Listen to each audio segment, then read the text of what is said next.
Yeah, you doing? It's been about 2 weeks since I've seen Star Wars, the rehash awakens. Few thoughts. As an older guy leaving that movie, I kind of felt like it was saying that we need to sweep away the old people. Old Anybody over the age of 25 is irrelevant and obsolete, and I kind of felt too because the guys in the movie were all the same way. Spoiler alert. The hot chick, is the hero in this one. If you're a guy, you're just along for the ride. That's the way I felt. It's kind of insulting a little bit.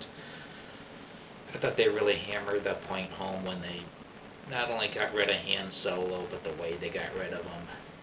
That there was no funeral, there was no mourning at all. They just trashed him, threw him down the garbage disposal thing, shaft, whatever.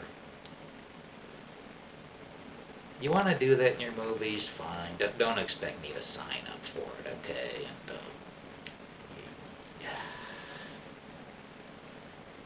I'm done. I'm just done with these movies. I gave JJ a chance simply because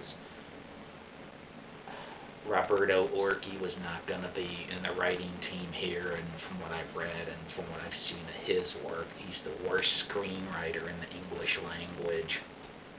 So I figured, he's not going to be involved in this crap fest. Neither is, I think his name is Kurtzman. Neither one of those guys was involved. So I figured it's got to be better than Star Trek, what is it? Into Darkness. That thing. I'm still waiting for someone to tell me why there are people in the photon torpedoes. It doesn't make sense once you realize that there are warheads in those photon torpedoes, too. Think about it. Hard to put people and warheads in a photon torpedo and a full load of fuel, because Captain Kirk was supposed to shoot it from the far edges of Klingon space. But this was. I've seen enough reviews, enough people pointed out that it's just a rehash of the first movie, A New Hope, and it is.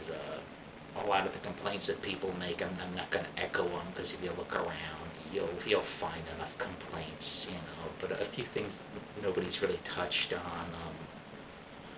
One, the cantina scene doesn't work.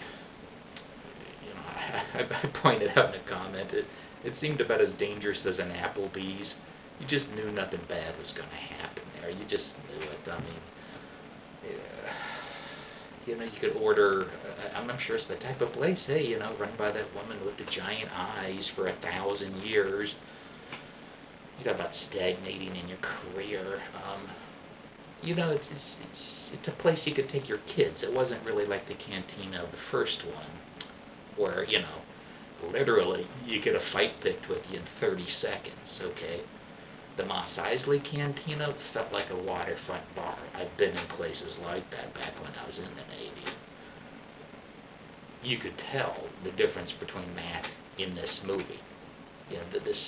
This cantina, it's a place to go to get shrimp poppers, And another point, something that most people don't think of.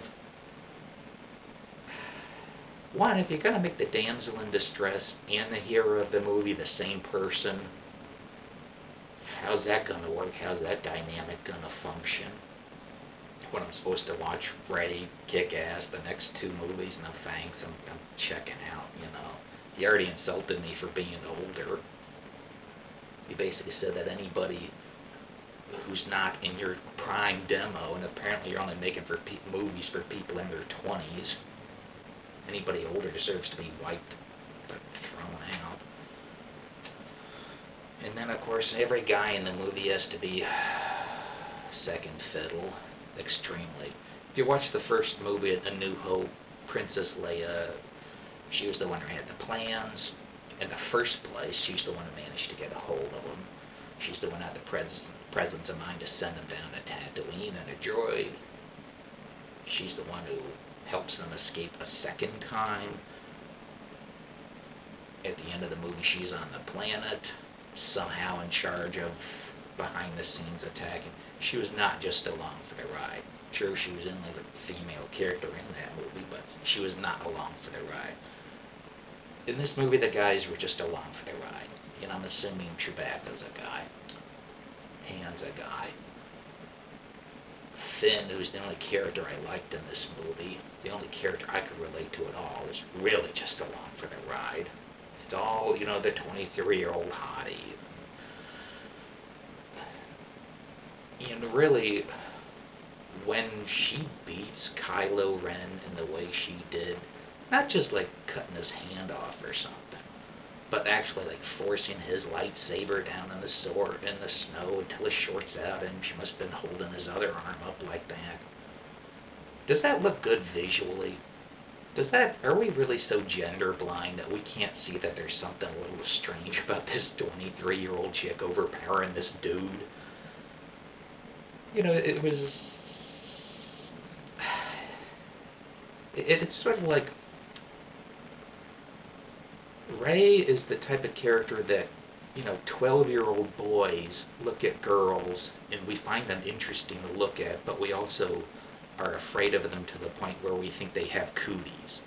That's the only way that works, okay? Otherwise, yeah, the only way the movie could have saved itself at that point is if Rey turned evil. I thought she was going to, from the expression on Daisy Ridley's face, and I thought she was going to turn evil.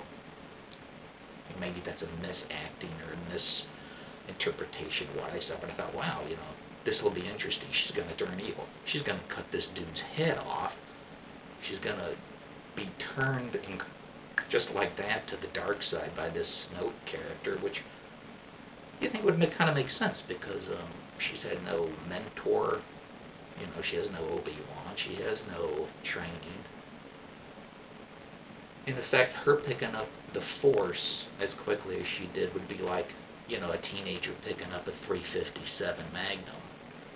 She's very powerful all of a sudden and doesn't really have any constraints on it. But of course you can't have that happen because J.J. Abrams is a hack. But you insult me for being middle-aged. You insult me really for being a guy. You tell me that I'm obsolete, essentially, and I'm supposed to keep shelling out money to watch your crap. Star Trek Into Darkness was so bad that I almost didn't see this. Again, the only reason I didn't